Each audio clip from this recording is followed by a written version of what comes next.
Welcome to World. अध्याय 13 प्रकृति, पुरुष तथा चेतना। अर्जुन ने कहा, हे कृष्ण, मैं प्रकृति एवं पुरुष, क्षेत्र एवं क्षेत्रज्ञ तथा ज्ञान एवं ज्ञेय के विषय में जानने का इच्छुक हूँ। श्री भगवान ने कहा, हे कुंती पुत्र, यह शरीर क्षेत्र कहलाता है और इस क्षेत्र को जानने वाला क्षेत्रज्ञ है। हे भरतवंशी, तुम्हें ज्ञात होना चाहिए कि मैं भी समस्त शरीरों में ज्ञाता भी हूँ और इस शरीर तथा इसके ज्ञाता को जान लेना ज्ञान कहलाता है, ऐसा मेरा मत है। अब तुम मुझसे यह सब संक्षेप में सुनो कि कर्म क्षेत्र क्या है, यह किस प्रकार बना है, इसमें क्या परिवर्तन होते हैं, यह कहाँ से उत्पन्न होता है, इस कर्म क्षेत्र को जानने वाला कौन है और उसके क्या प्रभाव हैं। विभिन्न वैदिक ग्रंथों में विभिन्न ऋषियों ने कार्यकलापों के क्षेत्र तथा उन कार्यकलापों के ज्ञाता के ज्ञान का वर्णन किया है। इसे विशेष रूप से वेदांत सूत्र में कार्य कारण के समस्त तर्क समेत प्रस्तुत किया गया है। पंच महाभूत, अहंकार, बुद्धि, अव्यक्त, 10 इंद्रियां तथा मन, 5 इंद्रिय विषय, इच्छा, द्वेष, सुख, दुख, संघात, जीवन के लक्षण तथा धैर्य, इन सब को संक्षेप में कर्म का क्षेत्र तथा उसकी अंतःक्रियाएं कहा जाता है। विनम्रता, दंभहीनता, अहिंसा, सहिष्णुता, सरलता, प्रामाणिक गुरु के पास जाना, पवित्रता, स्थिरता, आत्म संयम, इंद्रिय तृप्ति के विषयों का परित्याग, अहंकार का अभाव, जन्म, मृत्यु, वृद्धावस्था तथा रोग के दोषों की अनुभूति, वैराग्य, संतान, स्त्री, घर तथा अन्य वस्तुओं की ममता से मुक्ति, अच्छी तथा बुरी घटनाओं के प्रति संभाव, मेरे प्रति निरंतर अनन्य भक्ति, एकांत स्थान में रहने की इच्छा, जन समूह से विलगाव, आत्म साक्षात्कार की महत्ता को स्वीकारना तथा परम सत्य की दार्शनिक खोज, इन सब को मैं ज्ञान घोषित करता हूँ और इनके अतिरिक्त जो भी है वह सब अज्ञान है। अब मैं तुम्हें ज्ञेय के विषय में बतलाऊंगा, जिसे जानकर तुम नित्य ब्रह्म का आस्वादन कर सको। परमात्मा समस्त इंद्रियों के मूल स्रोत हैं, फिर भी वे इंद्रियों से रहित हैं। वे समस्त जीवों के पालन करता होकर भी अनासक्त हैं।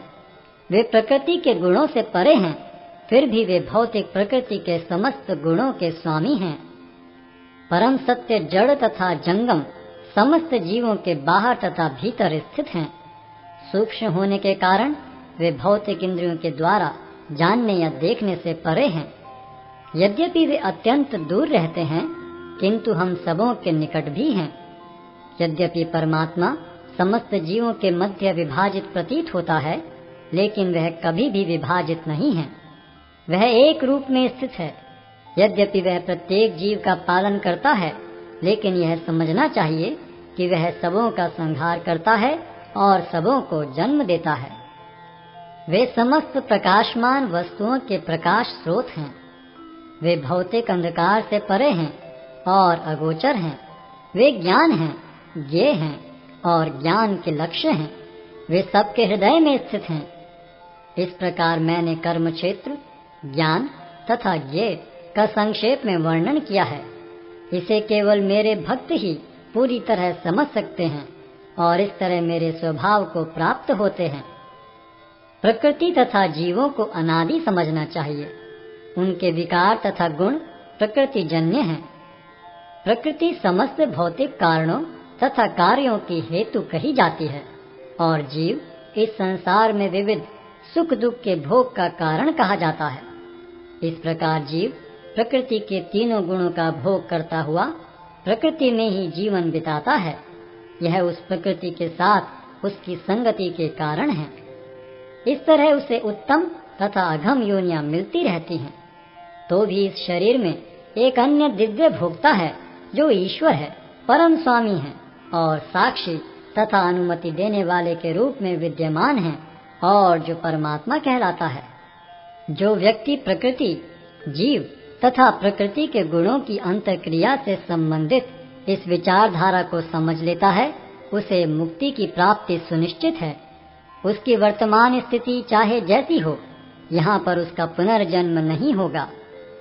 कुछ लोग परमात्मा को ध्यान के द्वारा अपने भीतर देखते हैं, तो दूसरे लोग ज्ञान के अनुशीलन द्वारा, और कुछ ऐसे हैं जो निष्काम कर्म योग द्वारा देखते हैं।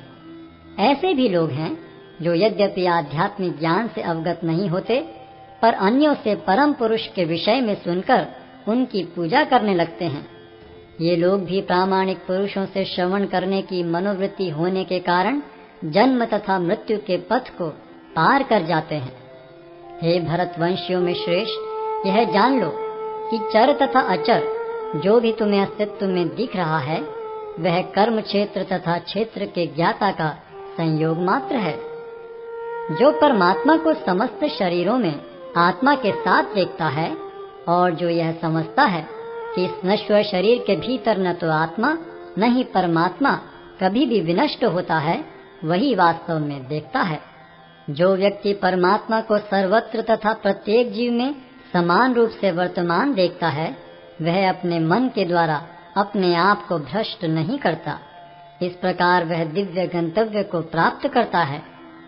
जो यह देखता है कि सारे कार्य शरीर द्वारा संपन्न किए जाते हैं, जिसकी उत्पत्ति प्रकृति से हुई है, और जो देखता है कि आत्मा कुछ भी नहीं करता, वही यथार्थ में देखता है। जब विवेकवान व्यक्ति विभिन्न भौतिक शरीरों के कारण विभिन्न स्वरूपों को देखना बंद कर देता है और यह देखता है कि किस प्रकार से जीव सर्वत्र फैले हुए हैं, तो वह ब्रह्म बोध को प्राप्त होता है। शाश्वत दृष्टि संपन्न लोग यह देख सकते हैं कि अविनाशी आत्मा दिव्य, शाश्वत तथा गुणों से अतीत है। हे अर्जुन, भौतिक शरीर के साथ संपर्क होते हुए भी आत्मा न तो कुछ करता है और न लिप्त होता है। यद्यपि आकाश सर्वव्यापी है, किंतु अपनी सूक्ष्म प्रकृति के कारण किसी वस्तु से लिप्त नहीं होता। इसी तरह ब्रह्म दृष्टि में स्थित आत्मा शरीर में स्थित रहते हुए भी शरीर से लिप्त नहीं होता। हे भरतपुत्र, जिस प्रकार सूर्य अकेले इस सारे ब्रह्मांड को प्रकाशित करता है, उसी प्रकार शरीर के भीतर स्थित एक आत्मा सारे शरीर को चेतना से प्रकाशित करता है। जो लोग ज्ञान के चक्षुओं से शरीर तथा शरीर के ज्ञाता के अंतर को देखते हैं और भव बंधन से मुक्ति की विधि को भी जानते हैं, उन्हें परम लक्ष्य प्राप्त होता है। Yashu World. Please like, share, comment and subscribe.